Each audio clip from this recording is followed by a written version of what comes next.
এই শাওন, তুমি আলিফ বাতা পড়ো তো। আলিফ বা তা সা ডিম। হুজুর এটা ডিম হবে না? বোকা, জিমকে ডিম বলে। এই তুমি চুপ করো।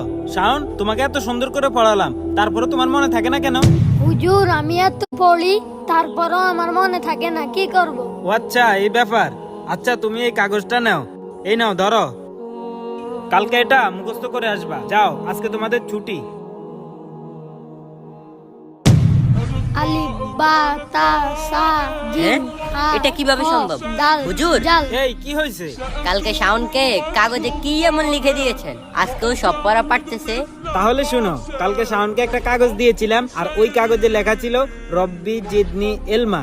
আর এই জিনিসটা যদি পড়ার আগে পড়ো তাহলে সব পড়া মনে থাকবে। আর এগুলো হচ্ছে আমাদের নবীজির সুন্নাত।